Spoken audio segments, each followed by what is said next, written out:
Hello, welcome to another episode of Funjelah. I don't know if you guys can tell. We switched the lighting in here a little bit. How does it look? Do we look okay? Hopefully we do, because we already recorded a full episode with it like this. On this episode, we have my friend Kenan Smith. Kenan and I went to high school together. I've known him since I was 14 years old. He played football in high school and went on to coach collegiate football, NFL, and he's now my personal trainer. He's helping me get in shapety shape. We go through his attitudes and gratitudes from this incredible journey of life that he has been on, and talking about our paths crossing again in this different season of life from 14 to our 40s. It's a beautiful conversation, so fun. And don't forget, before you listen to this episode, leave us a comment, subscribe to us, do all the things. If you want to call us, tell us what you're mad about or what you're grateful for. Give us your attitude and your gratitude. Danielle will tell you all the information on how you can participate in this podcast. Let them know. Yes, so give us a call or shoot us a text message at 747-300-5380. You can go to Anjelah's website, anjelah.com. There's a form there. And as always, please, you can send us an email at funjelahpodcast@gmail.com. Don't forget to tell us your name, maybe where you're from, all the things. You know what's funny is when you're saying the phone number, I can say it along right with you. Mm-hmm. When I'm outside of this intro and I dare try to remember this phone number, it will not come to my brain. It's kind of like how you can quote a whole song, you know, when it's playing. But then if someone were like, what are the lyrics to that song right now? You'd be like, I don't know. Yeah. No clue, but I'll sing along with it. Yeah. For sure. For sure. Oh my God, you're my song. Aww. Hate us. Enjoy this episode with my friend Kenan Smith. We just want to have fun. Yeah. We just want to have fun. Come on. Let go, let go. What's your coffee drink of choice? I don't even like coffee. What? I don't. What'd you do? You're just trying to pretend? Like coffee. No, I needed. Trying to be a grown up? I needed to wake up. So I get. As long as I can't taste it, I'm good. So you put all the cream and sugars? I put so much sugar in there. Like I'll get like a quadruple espresso shot, put it on some ice, and just get as much syrup as I possibly can. Oh, you know what you would like then? You would like the Cuban coffees, the little what do they call them, Danielle? The little Cuban coffees, and it's really like the strongest espresso you will ever have, but it's so sugary and so sweet, and you'll be up for 4 days. I mean, it's this big. I get like go to Starbucks. It's not great coffee, but sure. Like get a. First of all, what you know about if it's great coffee or not? Because you don't even like coffee. Okay. I can taste the difference though. I can taste the difference. Like I'll go get like a venti, the biggest one. Flat white, so it's like steamed milk. 4 espresso shots, and I'll say put 12 pumps of caramel syrup in Get out of town. Oh yeah, so I'm like, not only do I have the espresso energy, I got the sugar and syrup. Do you crash? Energy too. Nah, it's better than what I was doing before. Okay, what was you doing before? I was drinking like 3 or 4 energy drinks a day. Like who is your those Ghost energies? Oh, Ghost. Yeah, so I drink like 3 of those a day, 4 of those a day, and those I was like, this can't be. That's chemicals. That's. I mean, I'm sure whatever syrup doesn't have the best ingredients ever, and whatever. Better than the but probably better energy than drinks for sure. For sure. Like, I was drinking Red Bulls like water. So like I'd have to drink like 8 of those to feel anything. Whoa. So my heart's probably. You don't do like supplements, like caffeine supplement or whatever? I just ride the wave. Have you ever tried caffeine supplements? Like to where you don't have to have a coffee drink if you don't like it? I've tried them. It just doesn't do the same. I have to take so many of them. Yeah. And have you seen the caffeine gum that they have? I have. One of my clients actually like gave me some, and it tastes terrible. Yeah. Yeah. I bought it, and it didn't taste great, but also I think I felt weird. Yeah. After. That's what I'll notice too, is like when we start manipulating things and making it something else, my body reacts weird. So a lot of times, like I'm gonna get this healthy candy that has like a different kind of healthy sugar, and then that one gives me a bigger headache than the regular. Body's not used to it. Yeah. Body's not used to it. It's like the American way, just make things difficult. Thanks for coming. Absolutely. Look at us sitting here. Me. I know, right? Oh man, who would have thought back when we were 14? Was that what it was? 14? Is that freshman year? Is that 14? I don't know. 13, 14, yeah, around there. Stop. Look at us. It's been a while. It's been a ride for both of us. So we went to high school together for like just a couple years because I left. And then you were older than me, right? How many years? What's your 1 year older than you? Okay. So, and your dad was a principal. Yep. What was that like, having your dad be the principal of the school that you go to? I was at school before everybody because he was getting to work so early, and then I was there after everybody because he was working late. But it was cool. Was he hard on you, or was he or was it hard on me? Both. He was. I couldn't get in trouble. Uh-huh. Because I get in trouble. If I did, I get in trouble at school, and they get in trouble at home. Uh-huh. So it was like, you better act right. Yeah, but you weren't a bad kid. You were a good kid. I did my best. I did my best. Couple teachers didn't like me. Oh, really? Oh, yeah. Why? You know, probably because they didn't like my dad. So they took it out on me. They didn't like your dad? Well, at least the students. We all love your dad. Yeah, it's hard not to like him. Your dad was like a celebrity. I remember anytime your dad would walk through the halls, everybody would just be like, hey, Mr. Smith. Like, everybody loved your dad. Yeah. That's pretty cool. It's still cool because even today, the students that he first started teaching, like when I was little, he still has a relationship with those people today. Like, those are people when he was first starting teaching and they were in high school. Yeah. That's like in the early 80s. Wow. And he still like talks to all them. That's so cool. Yeah, so he's doing good. I'm glad I was part of that. Yeah. It was weird not having him there after he left. Where did he go? Why did he leave? He just got a different job. Like, was a principal at another school. He left our school and went to work at a middle school, get paid more. Yeah. And it was weird. The new lady definitely. I think I was gone by then. Yeah, I think so. Yeah. She was not a fan of me very much. Oh no. Yeah, I remember. It's funny the things you remember from back in the day because I just kind of felt it. Like you can just feel her energy was way off, you know? Yeah. She didn't like you none. And then your dad came to my show recently. That was Vegas, pretty right? cool. Yeah. Yeah. So cool. He told me. He looked exactly the same. He's trying. You know, he's active. What does he do? Oh boy, they have like their routine. Him and my stepmom have a routine. They get up, they'll read on the balcony because they moved to Vegas and they already love it. They live right on the golf course, so they overlook the course. They'll read on the balcony for a little bit. I already love it. Together. Oh yeah. Oh my god, I love it. Oh yeah, and then they'll get go in the garage. They have like a whole gym set up in the garage.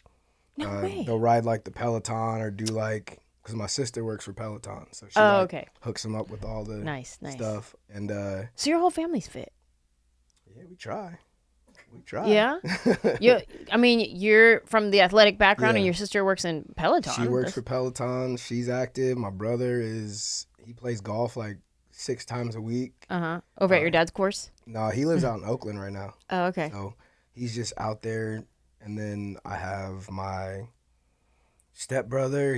Was a Marine. He was Special Forces, so he's just, built crazy. And then my stepsister, and then you remember Ramon? I don't. My stepbrother, my mom's side. We played football in college together. So wow, we just athletic in the family. I love that. Yeah, I love that. Okay, so we know each other from high school. Now we're both living in Nashville. And you became my trainer. Yeah. So now you're training me. and we just did a session with Manny too. And it's funny how our lives go like this. And like we lose contact and then we come back and we're at different phases of our lives. And then here we are as like grown adults. Still feel like a kid though, but grown adults, living this life. Doesn't feel like a kid anymore. Isn't that wild? like my brain is saying like, yes, girl, I'm young. And then I'll look in the mirror and be like, oh, my jowls. Wait a minute. But before we get into Maditudes and Gratitudes, because that's what we do on the podcast. We do, what's your Maditude? What makes you mad? What gets on your nerves? What's your gratitude? What are you grateful for throughout your life? I want to know what was, okay, because you played football in high school and college. You went on to coach NFL. What was the dream for you? Like, was coaching NFL, was that like, tell me about that. Just over time, my goals and my dreams have kind of evolved. When I first graduated, I wanted to be an athletic director in a collegiate athletic department. Then I worked at University of Michigan for 4 years. And I was like, I don't want to do this anymore. And so I called my college coach, and he was like, I've been waiting for you to tell me you want to coach because I always thought you'd be good at it. So I just went all on the coaching journey, and I start setting goals for myself.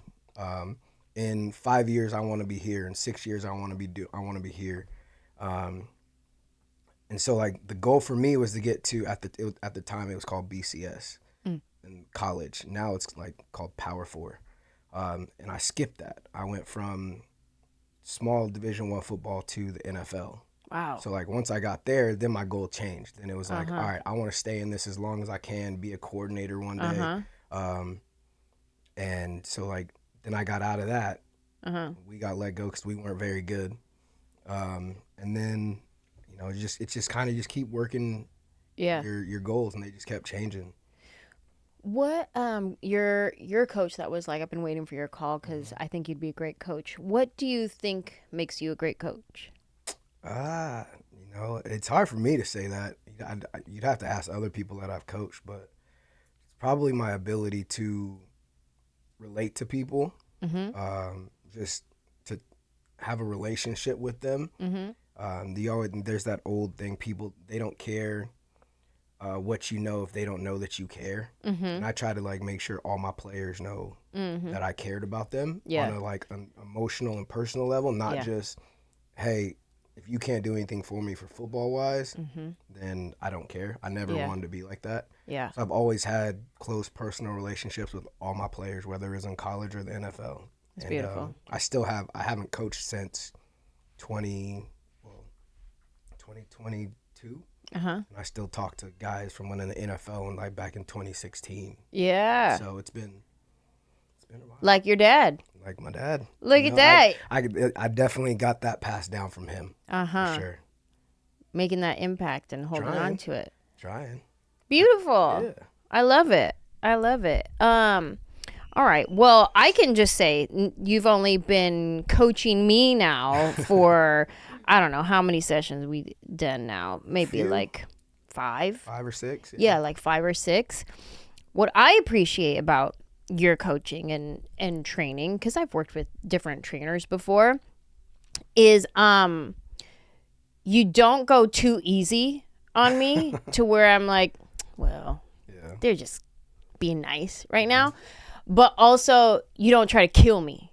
Even though every time I leave there, I'm like, I'm going to throw up. There's a fine line. Yeah, like, you're very good at finding that line and like pushing me, but then also not trying to kill me. See, like if you go too easy, then nobody's going to want to come back. Yeah. If you just go straight death all the time, that's what I'm saying. They're not going to want to come back. That's what I'm saying. I don't want death. I don't want death. Some people do. I don't want the death. Some people do. I don't want the death. All right, let's get into your Maditudes and Gratitudes. Okay. What gets on your nerves? What bothers you? What irks you? A lot. A lot? A lot. I get irritated a lot. Do you? I just keep it to myself most of the time. Yeah, what irritates you? So, over the weekend, it's all sports. We were at my girlfriend's kids' 10U softball game. Like, little kids. Okay.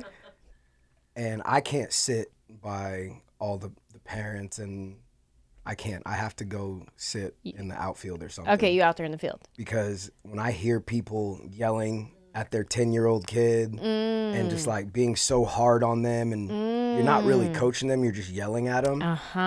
That it makes me so mad. And I'm just like, and I'm like, I might not know everything about sports, but I do know that's not gonna work on a 10-year-old. Yeah. So that I tried to sit there in the stands one day, and there's one lady, and I was just like, yeah, I can't do this. And so I grabbed my chair and I walked to the outfield. Are you vocal in the outfield, like encouragement? Are you just? Sometimes I usually don't say anything until after. Okay. I like that the kids can see me. Like if they want to, they know where I'm at. They know you're there. Yeah, but I let the coaches do their job. Like that's what they're there for. Yeah. You know, I can coach them afterwards. I'm not too many voices. Like it messes with kids' head, messes with everybody's head. Sure. And especially at that age, you don't know how to filter it out. You listen That's to mom, a point right there. dad, grandma, grandpa, coach, and then all of a sudden you have this adult yelling at you over here and this adult yelling at you over here, and you don't know who to listen to. Like as an adult, you can filter it out. Like I learned at a very young age, like where my dad sat, I could hear we playing in front of 20,000, 30,000 people. My dad, he's very vocal.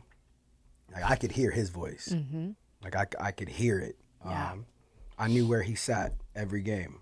My mom would come to some games when I was in college. Like I knew where she was. Like, you know, everybody tries to yell and it doesn't work. That is such a powerful point, that kids cannot filter out the voices. Like even just in life in general, thinking about like in this visual, it's the sports game, and they're not able to filter out and process like all the advice coming at them. But even just in life, hearing, you know, what grade are the kids in? 8 and 11. So Okay. She just turned 11, so she's. So that's not even junior high yet. She's going into 6th grade next year. Okay. Going into 3rd grade and 6th grade. So. I mean, that's such. I'm real stuck on that point right now, just of all the different voices, from their friends to a teacher to their mom to grandma, and like different generations of people teaching different things. And you know, I'm thinking of my own situation in that, obviously, but just thinking, okay, we're not gonna do sugar here, and then you know she goes to grandma's house and they do or whatever, you know what I mean, like different things, and just filtering out the voices. And in this generation, they have even more voices because everything's on their phone. Oh my God, yeah. And they start scrolling through stuff so early. Yeah. Whether it's YouTube Kids, whether it's whatever app, TikTok, Instagram, they might not have that, but like it's all the same. It's all a voice of this person telling them this is cool, this person telling them this is cool. We didn't have that. No. Like we didn't have all that. So it's like we learned how to pay attention to certain voices. Now it's like they're getting so much information from everybody all the time. It's like overload. Totally. And even like the different filters you could put, like you mentioned, like YouTube Kids or whatever. And even if you were to put like a kid filter on there, this age to this age, you don't know that you hold the same morals and boundaries as whoever picked the filters for this, and what they're still going to get in their feed.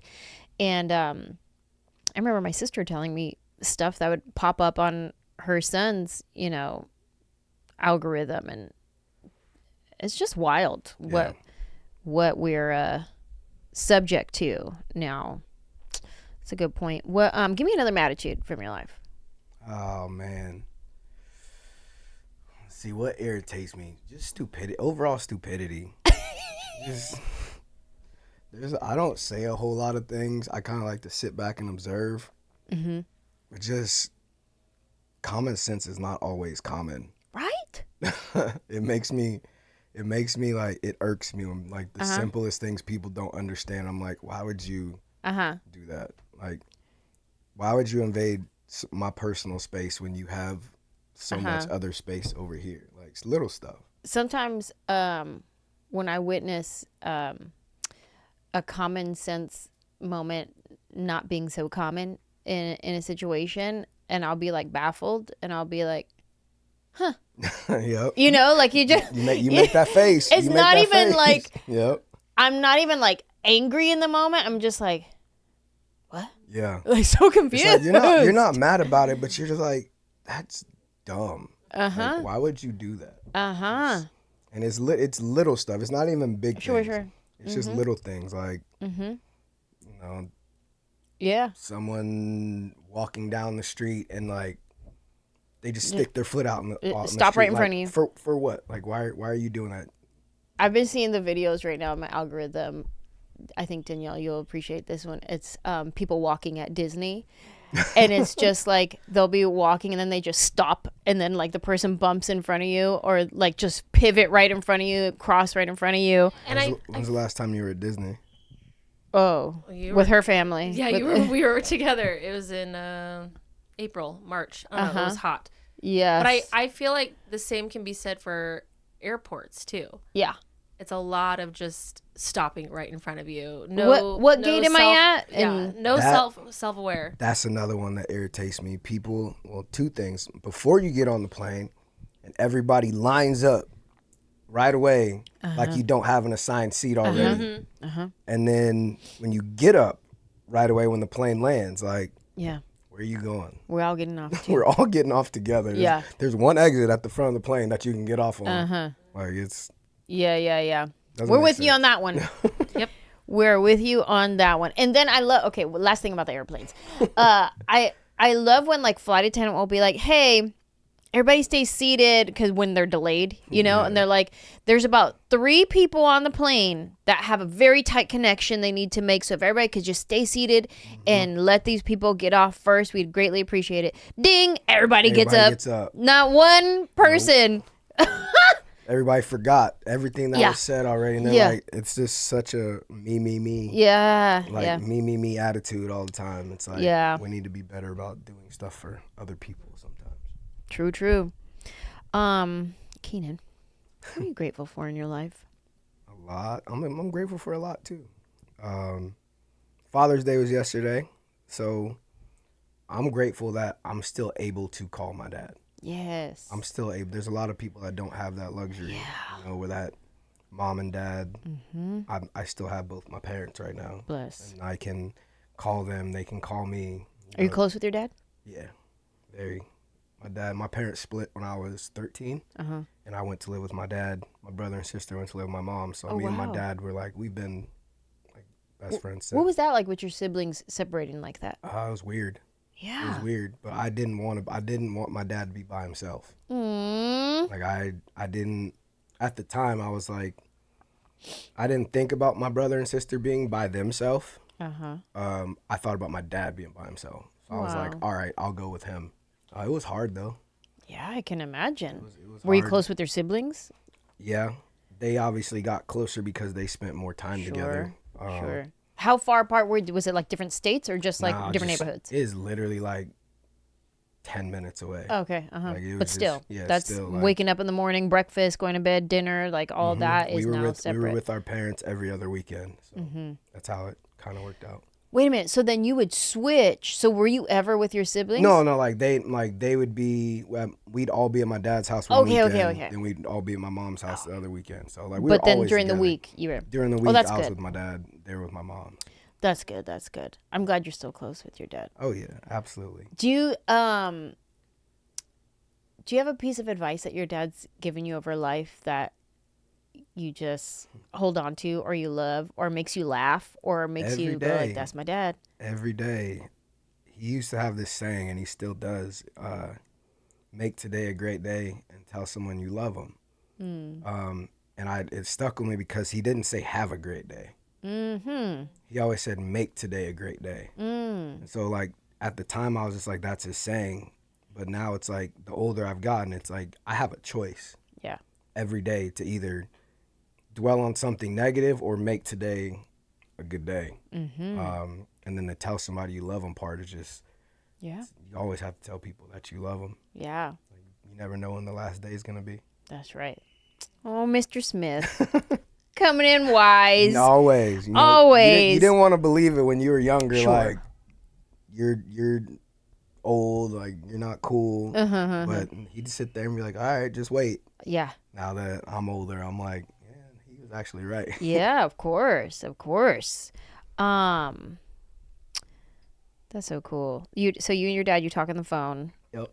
How often do you get to see him though? Because I live on opposite sides of the country, right, not yeah. as much as I'd like to. Yeah.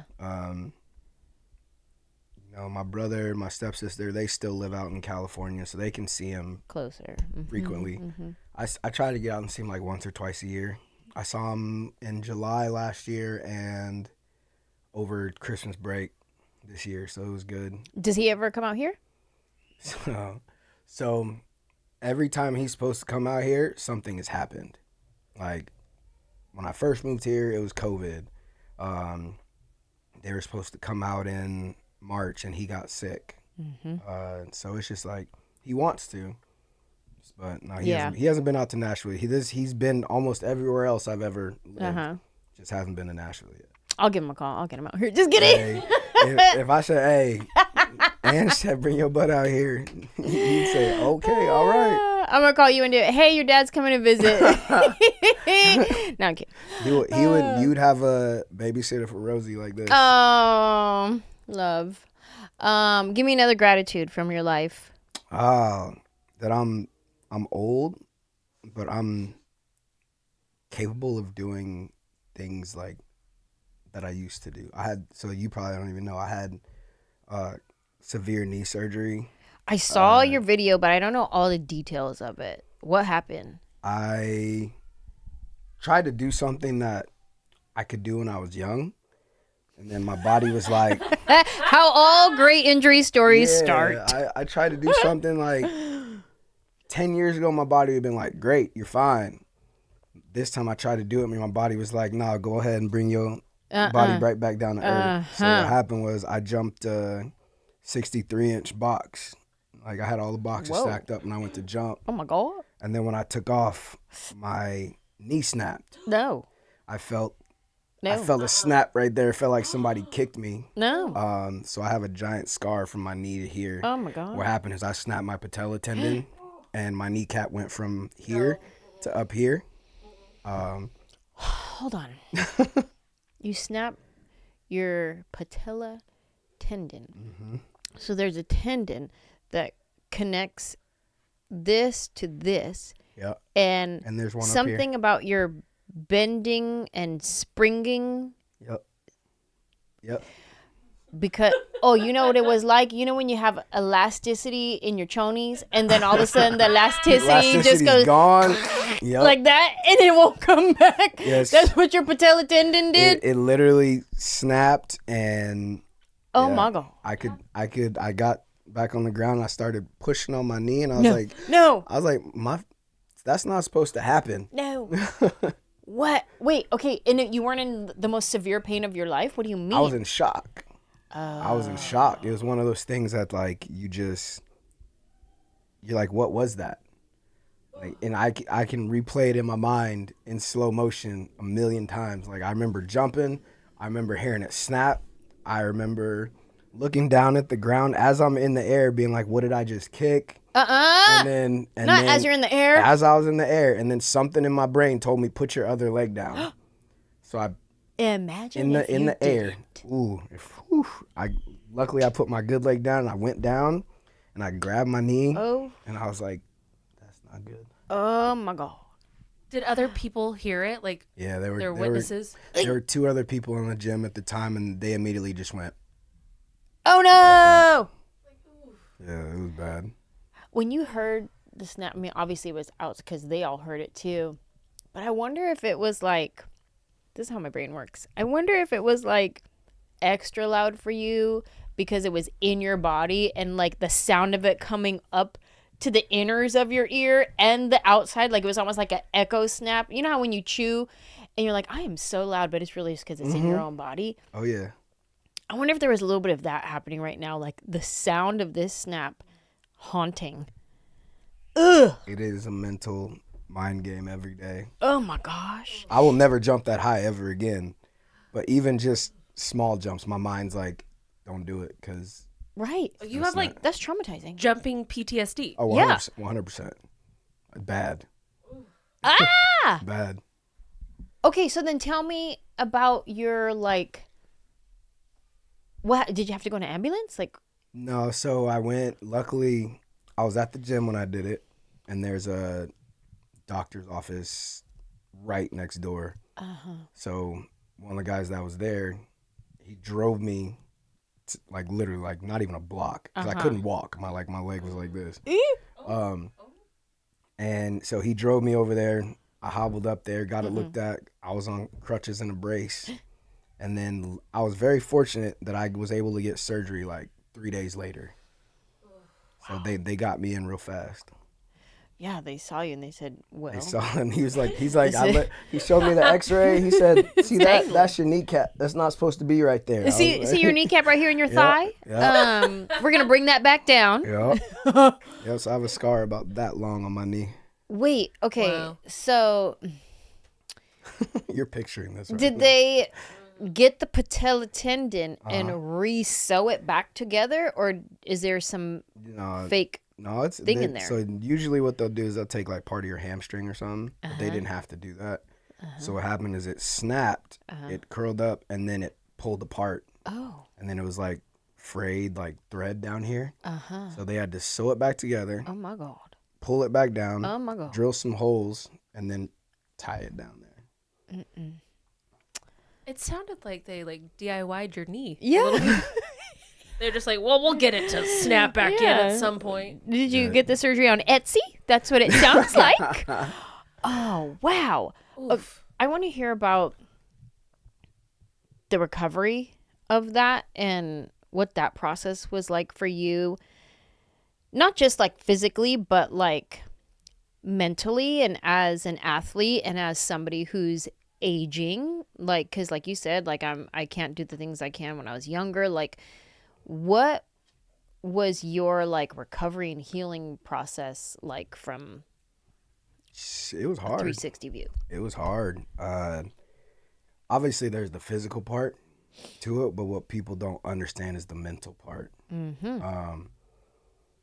Just not being able to do little things, like walk up and down stairs. Or I remember there was a time I was trying to sit up, and like I didn't realize that trying to sit up that I would use my leg muscle. So I couldn't. I was laying down and I couldn't sit up. So it's a 18-month to 2-year recovery process. And I remember my physical therapist telling me like, hey, once we get to this point that you bend your knee, it's going to be hard. But the hardest point is going to be getting from this point to this point. Like it's like getting from 80 to 120 degrees or something like that, bending your knee past here. So the beginning part was the easier part and the end was the harder part? The middle part was the hardest part. Okay. Just because my mind's telling me, hey, try this. Like, you have to, you can't be scared to do it. Like, your body's telling you, go do it. And then you just have to mentally tell yourself, all right, it's surgically repaired. Obviously, don't go to the extreme you were in before. Sure. But you have to be able to take small baby steps. And that's what I did every day. Like, one of my buddies told me, as an athlete, you're so in tune with your body. Like, it's kind of like, and he compared it actually to a woman being pregnant. Okay. He was like, women are so in tune with their bodies when they're pregnant. They know something's wrong because they're so connected to the baby. Sure. He was like, as an athlete, you're so in tune with your body. You know what should work, what shouldn't work. And you start noticing small things every day. So, like, I would notice walking up or downstairs one day would be easier than the next day. Or sitting down would be easier the next day. Or just, like, taking a step and I'd be able to catch myself. Like, just little things like that. And so if you just focus on the small things every day, then it made it a lot easier than sitting there dwelling on it's like, why this sucks. Like, this is hard. Because it is hard. Did you, vulnerable question, did you have any kind of like, did it mess with your psyche during the process? Like, I feel like I would be depressed I went through a depression. For sure. Because I was on a lot of pain meds too. And you try to like do it without it, but it hurts so bad. Like, you can't sleep, you can't roll over, your legs just sitting here propped up. you're not able to just get up and go to the bathroom by yourself. You can't carry a tray of food or plate of food. Somebody has to bring it to you, that kind of thing. So it's just like, That you sucks. kind of feel helpless. Mm-hmm. But I had a really good support system that helped out a lot. Beautiful. So like battling through that part, that mental part was the hard part. Mm-hmm. Not being able to do everyday life that I wanted to do all the time. Yeah. I haven't had a debilitating injury like that I mean, back in high school I dislocated my elbow, but still I could still function and stuff, and I was young and I don't really remember it that much. But I can only imagine, like I have a friend who also had a really, really bad knee injury. He's a basketball player. And he would talk about how like everything came into question, from like his identity, like, and all of that, and his self-worth, and just all of the things would come into question. And what's interesting is anytime like when I'm getting into my routine of working out, exercising, and I'm like going hard, for some reason I always will get sick. Somehow a virus will come, an injury will come or something, and it'll be in that time when I want to go hit it hard and I can't, and then the depression sneaks in, and then it's like I want to help myself and I want to do it. Like now I have the motivation, now that I can't do it, now I'm like I need to get in there and work, and that's just on when I'm sick with like a cold, not a full-on patella ripping apart injury. I think that we don't listen to our bodies as much as we should. Yeah. Like I've gotten real good at listening to my body now. Like some days I want to work out real hard. Mm-hmm. I'm like, nah, your body's telling you don't do it today. Mm-hmm. Like just do something light, do something easy today. Yeah. Some other days I'm like, okay, I feel good. Now I'll go a little bit harder. Yeah. So it's just like, you have to listen to your body. Your body tells you things for a reason. Uh-huh.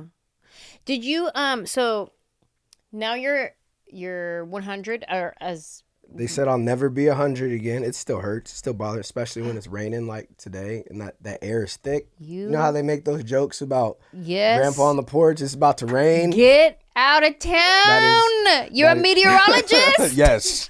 You're a meteorologist now. I'll wake up in the morning. I'm like, yeah, that hurts more than normal. I'll look outside. Yep, the air's thick. It's raining today. Oh my gosh. Isn't that funny? My grandma used to do that all the time. Yep. But it's real. It is.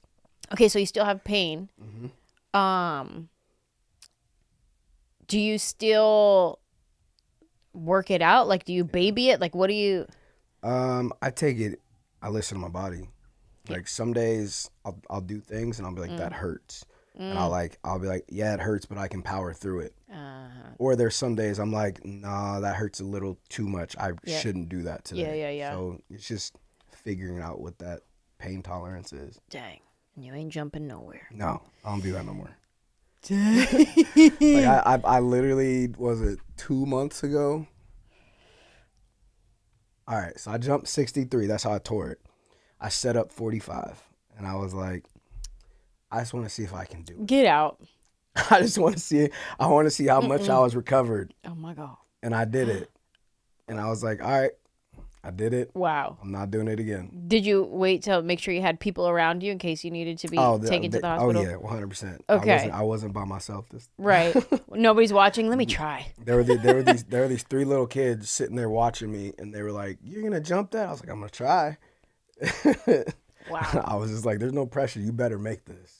Oh man, that's wild. And I'll be seeing them young kids during our sessions when they're doing them crazy jumps and like kicking their legs and doing all kind of whatever stuff. And I'm like, the way my knees would snap in half if I tried to do what these little collegiate athletes are doing over here on these boxes. Yep. Like, I'll tell you what to do, but I'm not gonna do it. Yeah. And if I do it, it's not gonna look like the way I want you to do. Yeah, totally. Give me another gratitude from your life. Ooh, that we grew up in an age of good music. That's like I like drive around, listen to and stuff in the car. I'm at the house and I'm like, my default is to go back to stuff Yeah. that I listened to when I was in college. Did our parents do that too, though? They did, and you know what? I still like their music. Yeah.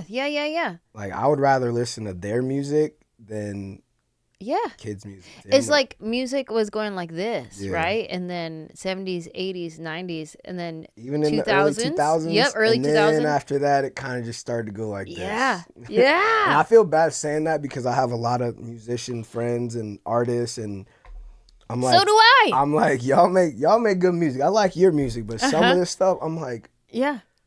what are y'all listening to? No, I get it. And I totally get it. Of course, we could name off some fire artists right now that are releasing incredible music that's stuck in our head all day long. Obviously, there's some exceptions to this general notion that we have here.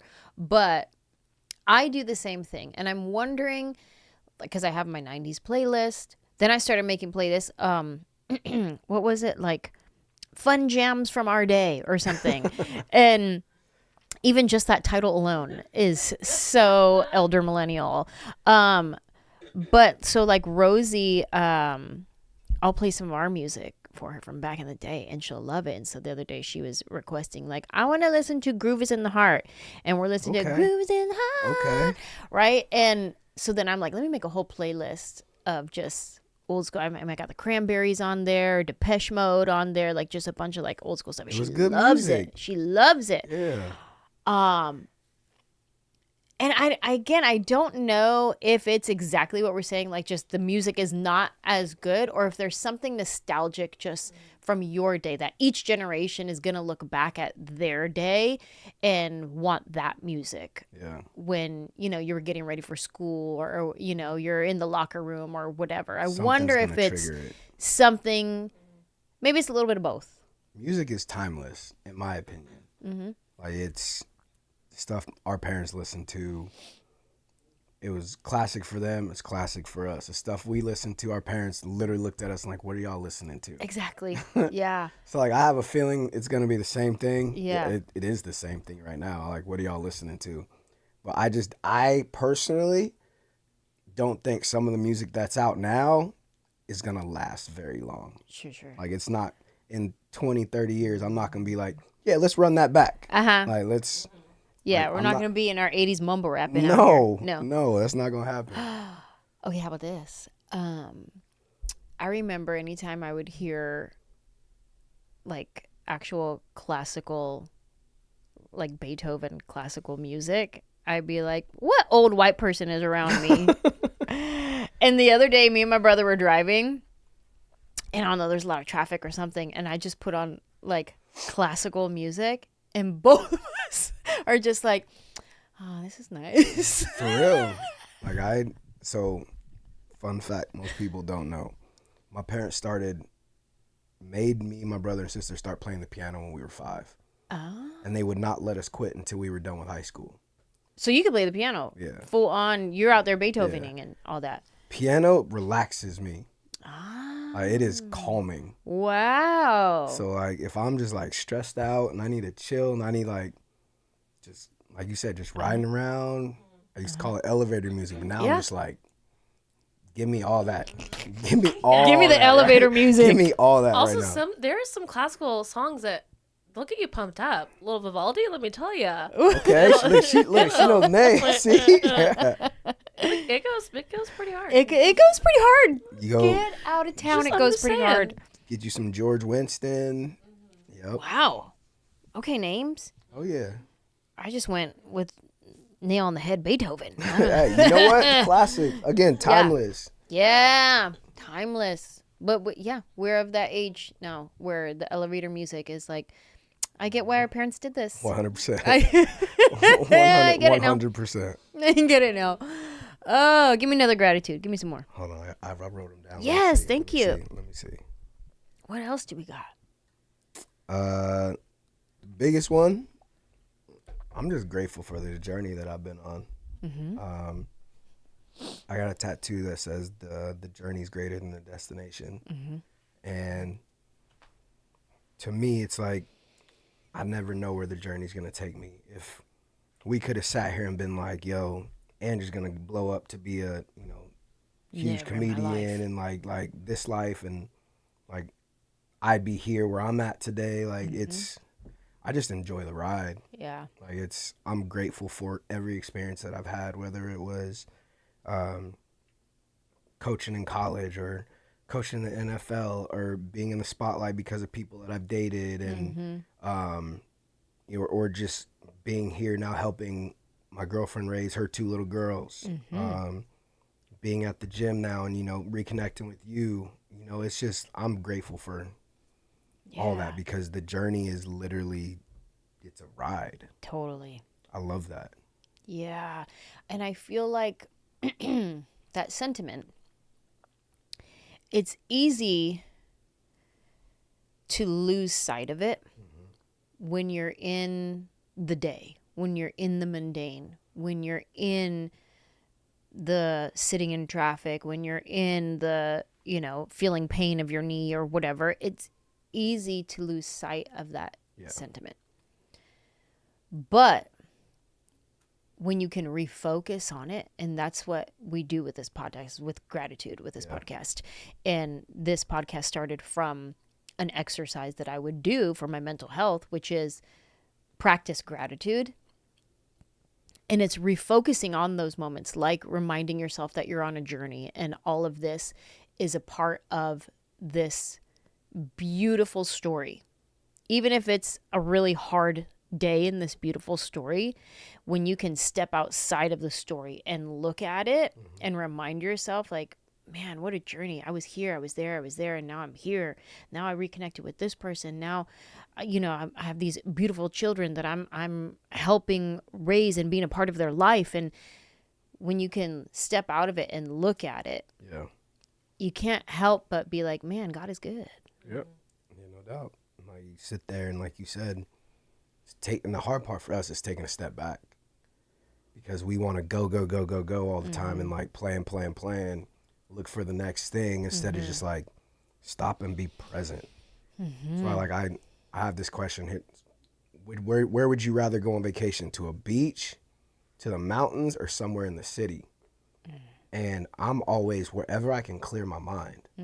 Like whether it's silence in the mountains, whether it's just listening to the ocean. Like I'm a city boy and grew up in the city. Yeah. Like, we grew up in a city with over 1 million people. So like that doesn't calm my mind. That's just normal to me. Yeah. But like being like in the beach or the mountains or something, like one of the most peaceful things in the world to me, I wish it did it more often here, is snow. Watching snowfall is one of the most peaceful things in the world. Wow. Yeah. And like, I don't care where you're at. You could be here in Nashville where it snows like one time a year and people thinks like it's the end of the world. Yeah. Or you can be in like Colorado, or I lived in Michigan where we didn't see the sun for 30 days because it snowed every day. Oh my gosh. And like, yeah, it's bad, but like even watching that snowfall, it's peaceful. Yeah. So just take a step back and enjoy all the peace around you. Yeah, totally. And I actually want to answer that question though. Beach, mountain, or city. I like all three for different reasons. If I need to go on a trip where I want to feel inspired to create, I'm going to New York. I'm going to Manhattan. Yeah. I'm going to go get on the subway. I'm going to go be around different people, different walks of life. I'm going to go walk down the street, go grab a coffee, all just surrounded by energy. That's where I'm going to go if I want to be inspired. If I want to just relax and turn my brain off, do absolutely nothing, I'm going to go to the beach. Yeah. I'm going to go lay out. I'm going to get a tan. I'm going to bring a good book that I'm not going to read. It's just going to sit right there. And let me tell you, and I'm just going to turn my brain off. Yeah. And I'm going to jump in the water and cool off. I'm not going to swim because I don't really like swimming, but I'm going to go jump in. I'm going to cool off, and I'm going to come back to my chair. And that's where I'm going to go to turn my brain off. Now, the mountains, that's where I'm going to go to feel connected to God, to nature, to the trees, the leaves, the wind blowing. You see the leaves moving. You see the plants growing. You see the green. You smell it. It's so, I feel so connected to God when I'm in nature. Yeah. It's wild. So that's where I'm going for those different ones. It's funny that you attribute nature to God. and not the beach I and know. the ocean to God. I know, because this is why. Because the beach to me, the ocean, excuse me, the beach, great, beautiful. The ocean is so Crazy. scary. Like, Yeah. like you look out and you see nothing. Yeah. So that I have a harder time tuning in Yeah. to God when I'm looking at nothing. And it just goes for miles and miles, nothing. But when I'm surrounded by all the different trees, plants, butterfly, bird landing, the birds chirping, oh my gosh, speaks to my soul. It does. You know what I mean? It does. And like I get what you're saying about the beach. Yeah. Or sorry, the ocean. Uh-huh. Like you're looking out at nothing, but then you realize like underneath all that is so much life, and it's scary down there. But guess what? You gotta use your imagination for Hey. that, because you ain't down there. You know what I'm saying? I've been down there. I've been under there a couple times. I've been scuba diving a couple times. I'm like, yo, this is crazy. You've been scuba diving? I'm too scared. Yeah, I saw a shark down there. I got out the water so fast. I'm scared of the breathing. Like, I don't know if I'd be able to do the. So that's a snorkel. Yeah, I was about to say scuba. Like, That's you have a little mouthpiece different. in. But even that, You I ever been feel like snorkeling? I put the snorkel mask on and I stand up and I dip my face in. That's how I Snorkeling is snorkel. harder than scuba diving to me because like you're breathing, you don't want to get water in Yeah. the tube. Like it's hard. Did you have to take a class? Yeah. Had to get certified to go down to like a certain depth. You been scuba diving? Not scuba. I've done snorkeling, but Yeah. I would like to do scuba diving. Yeah. I'm scared. Yeah, it's, I want to go down in one of those, tanks in the cage. Nope. I think that'd be so cool. Wow. There's sharks down there. Yeah. You I saw one? wanna- It flew. It was I said a it flew little by one. you. It It swam was a by little one. Like, and it was Mm-hmm. out there, and it started coming towards me. I said, nope, bye bye. you. Back in the boat. Yeah. I'm good. Saw one of those giant, what they call manta rays, probably as big as this room. Whoa. And like I probably swam. I was probably from the floor to the ceiling from it. Like that's how close I was. And then the instructor just goes like this, stop, and like you just have to stop right there. And he points down, and you look down and you just see this giant animal. The amount of trust we put into these instructors Fact. to know when to tell us to stop, Yep. that they're Yeah. gonna catch all the things. But, like they know what they're looking for. Sure. Yeah. Like this thing was covered in sand. I'm like, how do you even see that? I wouldn't know what I'm looking at. The ocean is so, see, and that's another thing too. So like when I'm looking out into the abyss and I see nothing, then it's like, okay, I see nothing. But then when you are using your imagination, I've never been down there, but I've seen videos, I've seen documentaries and stuff like that. What's wild to me is that there's still so much that we don't know Yeah. about the ocean and how deep it goes and I mean, I've seen all the pretend movies and I like them, you know, but I don't know. It's just so There's a lot. scary. There's a lot down there that we don't know anything about. And we They might. say we've explored more of space than the ocean, Isn't that wild? which is, I don't know if that's still true. That is a saying I've heard, I don't know, my whole life. Really? But it kind of makes sense when you think about it. I mean, Not wild. because you can't go down too far because Yeah, they haven't figured that out you yet. will break. Get Yeah. crushed. You will combust. We figured out how to get to the moon and back, but they can't figure out how to get down the Mariana Trench. Do you think we I have actually questions. landed on the yeah. moon? Well, it depends on whose algorithm. Oh my gosh. Yeah, that's wild. I love it though. I love that. Danielle, where would you go for vacation if you had to pick? Are you going to the ocean, to the beach? Are you going to the mountains or to the city? I like all three. I think I would go to the city first. I've always been city through and through. And then if I'm feeling adventurous, I'll go to the mountains. And then the beach is like whatever to me. I like a lake personally. I'm a lake girly, but yeah, city, mountains. See, and the best part about that is everybody has their own place where they feel connected, where they feel relaxed at. Like you can't just say like, why am I going here? Why are you not going to the mountains? Why are you not going to the beach? Why are you not going to the city? Because I don't feel comfortable there. That's not my jam. Like, yeah, it's not for me. Yeah. Where are we at, Danielle? 52. Okay, give me one more gratitude from your life. Again, goes on. I'm grateful that my girlfriend has 2 little girls. Those 2 little girls, I've always said my whole life, because my life's been crazy, I'm probably gonna end up with girls.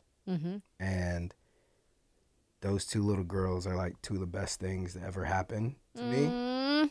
They have calmed me down and made me more patient and gentle. Like there's some times where I'm just like, no, what are you crying for? Stop. The tougher version of me comes out, but like I've learned how to dial it back. Yeah. Like I've learned how to be gentle and be kind, and I can't just say everything to them that I would say to like little boys. Like little boys are crazy. Like I work with little boys, little girls, you know, grown kids, adults, and I've always said I would rather have boys and girls. But now that I think about it, I'm like, I don't know if I would. Like I'm learning about all the emotional like pieces that come with little girls, and like I'm like, all right, cool, you going through that, you got it. Like, you got it. But like they have honestly made me That's very special. a better person. I'm very grateful for that. Does your girlfriend know that? Have you been able to share that with her? Like I've told her, and she's like, well then why aren't you softer all the time? I'm like, look, you get this out of me right here. I'm like, this is a big step for me right here. You're like, I'm still a coach. Yeah, I'm like, I still gotta have some like parts of this me left. Yeah. How long have you been in their lives? 3 years. 3 years. 3 years, yeah. They so do they because it was just Father's Day yesterday. Do you get to participate in that even though you're not like officially like? So yesterday they gave me a card that said to bonus dad, not stepdad, it was bonus dad. Adorable. And it was like, you may not have given me life into this world, but like you still make my world better. And no, granted, mom probably picked out the card, let's be real. Okay. But they signed it, they said thank you. They approved it. They gave me a hug, like, and it's, again, watch the little things. Yeah.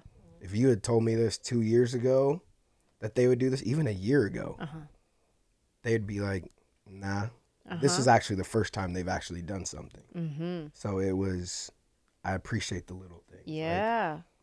Like, hey, they feel comfortable crying and talking to me, or they come give me a hug, or they'll let me like put them to sleep, like little things like that. And I'm like, she didn't used to do this. Yeah, they're growing. They're connecting. Exactly.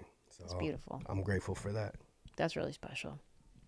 That's really special. Speaking of little girls, I don't know if my editors have been able to take out the screaming in the background, but in case they haven't, that is my little girl getting ready for nap time. Okay, so what we're going to do right now is some rapid fire MADtitudes and gratitudes. This is going to be, Danielle's going to read off some situations, and you just tell her if you would be grateful for this or mad about this. Is this a MADtitude or is this a gratitude situation? Okay. Your first one. Let's say you're throwing a party and someone brings a +1 that they didn't tell you about. Yeah, I wouldn't care. Yeah? More the merrier. Yeah, like, grateful. Hey, come on in. Come on in, have fun. As long as they're good people. Like, yeah. If they're annoying, then I'd be like, nah, this person got to go. Like, it doesn't bother me. That's a good one. That makes me think of like when we used to do our Thanksgiving parties, and it was like, bring everybody. And we would have, oh my gosh, 50 people. And I knew only half of the people that were there at my house. But I loved it. I was like, yeah, bring whoever you want. And then when it's like, I need a head count for food, y'all. Like I'm doing like a smaller, more intimate. I need a food head count. Okay. And then people bring extras. That's when I'm like, oh, see, like you phrase it like that, and then that stuff irritates me sometimes. Like my girlfriend will be like, hey, I'm gonna have people at the house. Can you like make us food, make us drinks? I'm like, yeah, cool, I got it. And then I plan for a certain number of people to come over, and then all of a sudden there's like 5 more people, and I'm like, all right, so I guess I gotta go back to the store now. So that will irritate me. But. Yeah. Look at me finding a way to make that gratitude a matter. Right? You're like, I'm really happy you like it. Here's where I have a problem. Okay, what else? Okay, so the grocery store clerk opens up a little too much. Oh, they're a little too talky? They're starting to share their life story while you're checking out at the grocery store. Okay. How do you So feel? my initial thought is irritated. Like, why are you sharing all this with me? Then I'll have to take a step back and be like, they're talking to you for a reason. They might not have anybody else to talk to. I've had a clients like that before where they will come in and the entire hour, we don't get a whole lot of work done. I try, but like they're just talking the whole time. Yeah. And I'm like, well, they probably don't talk to anybody at home really. They probably just sit there. Or at least in this session, they needed somebody. They needed somebody. So like, go ahead and get it out. Go ahead and talk about it. Yeah. So I try to be friendly to more people than I am like, stop talking to me. Yeah, I try yeah, not to do that. Yeah. I like it when the grocery store people start talking to me and just giving me, I'm like, yes, queen. What else? Listen, I got free peanut butter chocolate cups the other day at Trader Joe's. At your Trader Joe's. Because my guy was real chatty. So, you know. He was like, I'm going to throw these in for you. Sometimes there's a benefit. Okay, so let's say you're at a park, the airport, or whatever, and a stranger asks you to watch their stuff real quick. Oh, interesting. I'm okay with it. I'd do it. I'm okay. Yeah, like I'm okay. I'm cautious about it though. Sure. Like I don't know, just growing up, I've always been cautious. Like, why are you asking me to do this? Like, especially at airports, they tell you not to do that. Yeah. And I'm just like, hold on. Thing. Hold on. Where are you going? And when you coming back? Yeah. So that I do it, but I'd be cautious about it. It wouldn't make me mad. Let me tell you, I love it. Especially like at a coffee shop and somebody has like their laptop out and their coffee, whatever they need to go to the bathroom. And they do a quick little scan of who's trustworthy looking. And they chose me. Okay. Yeah. And they said, can you keep an eye on this? I just got to run to the bathroom. When I tell you I clock in, I am ready, reporting to duty. I am there. I said, I got you. I put my stuff down and I'm on alert. I am looking for any thieves in the building. You know what's been interesting? And I've thought about this over the weekend because we were out in Georgia at one of the girls' softball tournaments. It's very strange to me. Like, you can be surrounded by hundreds and hundreds of people, and they have just all these tents set up. And under the tent, there's this cooler with this food, and this person has a generator. This person has a TV set up. This person has, you just leave your bags with everything out there, and people just leave it. Like, I'm just like, that's very trustworthy, but I appreciate it. Like, because where we grew up, you leave something laying around too long, it's gone. Yeah. Like, so I appreciate that stuff. Yeah. Like, if somebody says watch it, I'll do it. Yeah, for sure. I'm cautious about it because how I grew up. But now I'm like, I got you. Got you. Yeah, for sure. Yes. You ever been to Disney and you see 100 strollers lined up with their diaper bags? With just everything there. Chilling. Yes. And I leave it too. I leave my stuff, but I take all the important things out. I'm like, listen, if you want to steal my diaper bag, steal my diaper bag. You're not going to take my wallet? Okay, I'm going to go ahead and put this in my pocket. As long as I got my wallet and my phone, I'll figure the rest out. Take up my string cheese. I don't care.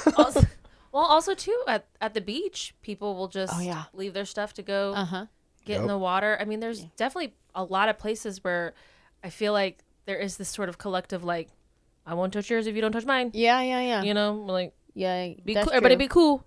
That's true. Yeah.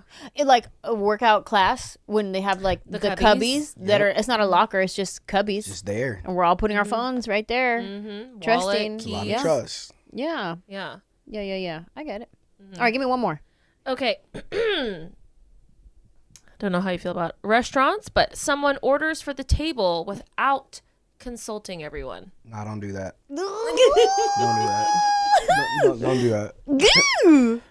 I have a friend that will do this constantly, and he will just, I got it, and he'll just order everything. We're like, all right, but he'll order everything and then get up and then walk away. No, what? What do you mean? He'll order everything, then get up and walk away. And then split the check.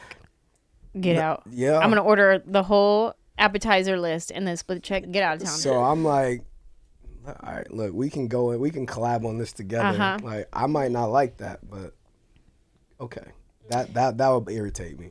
Here's where I'm gonna say yes. I'm gonna say no, thank you. I would like to participate in deciding what I want to eat, especially like if this like a new restaurant and the things on the menu look really good. I'd be like, ooh, I want to try that. And then if somebody just orders for me and they don't pick the thing that I wanted, then I'd be like, oh, okay, I feel a type of way. But where I would be like, okay, is if let's say we're at a fancy restaurant, I've never been before, maybe the things on the menu, I'm like, I don't even know what that is. Yeah. That kind of a situation. Yeah. And somebody's like, oh, every time we come here, we get the blah, blah, blah, and the blah, blah, blah. Yeah. Done. Whatever she said, I'm going to do that. Different Exactly. than just you controlling, that person controlling the whole situation and being like, hey, what can I get you guys? Oh, we're going to get this. Yeah. And I'm just looking over. I haven't even looked at anything yet. Like, yeah. They have to get they got your blessing first. Yes. Yeah. Like, okay, yes, you can take over. Yeah. Not Get the just, blessing. Yeah. We went for my friend's birthday to her favorite restaurant. I had never been there before. And she was like, oh my gosh, we love this, and that. And that's why I was like, well, just order then. Order what, and it was kind of a nicer place, you know? I was like, you order all the things that are your favorite, and everything was delicious. We loved it all. Yeah, like I have a friend that's a big wine guy. Like, he knows way more about wine than all of us combined. Yeah. So anytime we go, we're like, look at it. It just looks like words with prices next to it. And yeah. He'll do it. He'll order like 5 bottles. And just, wow, he's rich. Wow. A little bit. Dang. Invite me next time. Kenan, thank you so much for coming and sitting down with us. Absolutely. This is cozy. Yeah, thank you. This was our new lighting situation. Hopefully it looks really good on camera. I appreciate you. Like, how cool, like you said, about the journeys just like coming back around. And here we are back in each other's lives in this season of our life. I love it. I'm grateful. I'm grateful for you. And thank you. Thank you for being here. I'm grateful for being able to be here. Look at that. Just gratitude on gratitude. No doubt. Thank you guys for watching and listening. See you next time. Bye.